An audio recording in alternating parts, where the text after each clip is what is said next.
No, right? No. It could be your husband. Ooh. Let's put that back. Do you hear the people singing the songs of angry men? Or what? You should trying to get that. Scratched. I'm sorry, I couldn't help myself.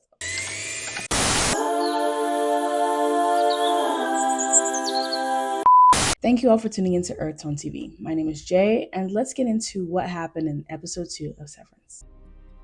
The second episode takes place right after the incident, and this time we get to see the point of view of the outsiders. I like when shows do this instead of having me guess for like 4 or 5 episodes what happened exactly after, but instead we know exactly what happened on each side and we're getting right into the action. Mark and Rickon actually believe that when Mark's Innie yelled she's alive, that he was referring to the baby. Even though Rickon is more proud of himself because his book actually inspired the Innies to do this uprising, Devin, being Devin, is like, that doesn't really sound right. And she's really suspicious. And her suspicions grow because Milchick comes in that same night. And Devin knows that something's a little off about this. So she hides the photo of Gemma and Mark so that Milchick doesn't see it. As the night's going on, Milchick's asking, like, hey, did your Annie say anything crazy? Like, I don't know, something weird, something, did anybody talk to him? And Devin's like, yeah, sure, whatever, but are we not going to talk about what happened with Cobell / Miss Selvig and how she stole my breast milk? And now it's all making sense. Cobell stole Devin's breast milk to nurse the Lumen kids, pun intended. After that visit, Milchick goes to visit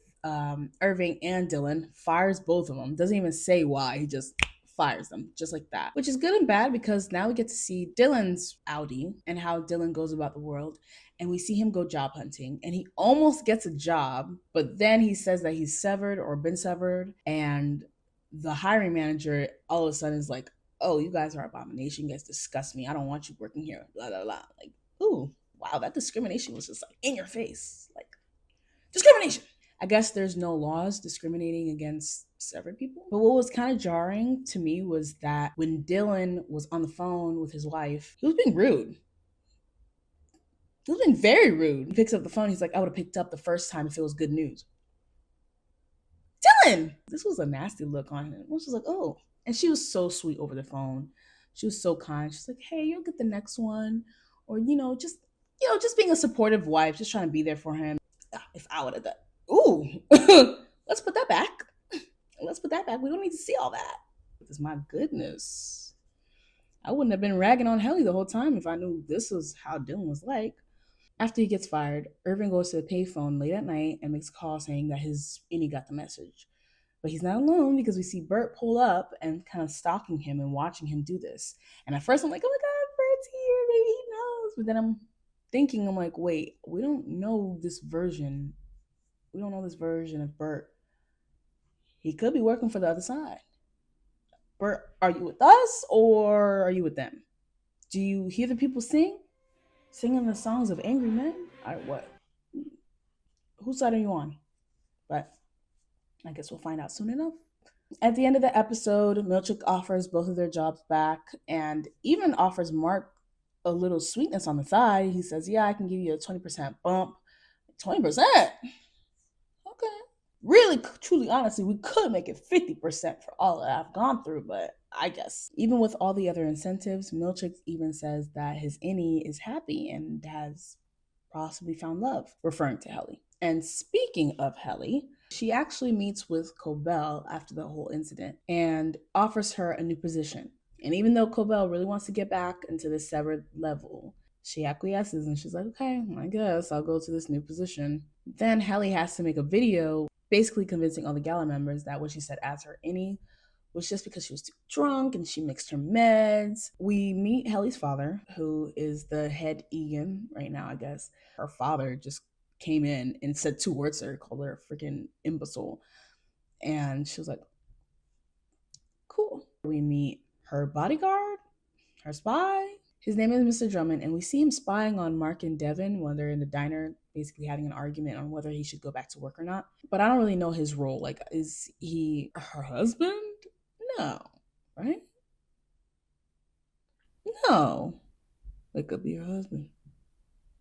It could be her. But why wouldn't she take the Well, I guess because she's an Egan, and that makes more money. I guess that maybe that's her husband. Is she only child? Well, we're moving past that. We're moving past that. We're moving past that. Helly also rewatches the footage of her innie right before their uprising. And she watches the video of her and Mark kiss.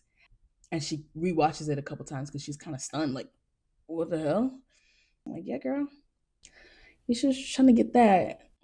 She scratched. I'm sorry. I couldn't help myself. Now, initially, the Lumen board only wants to take Mark back as an employee.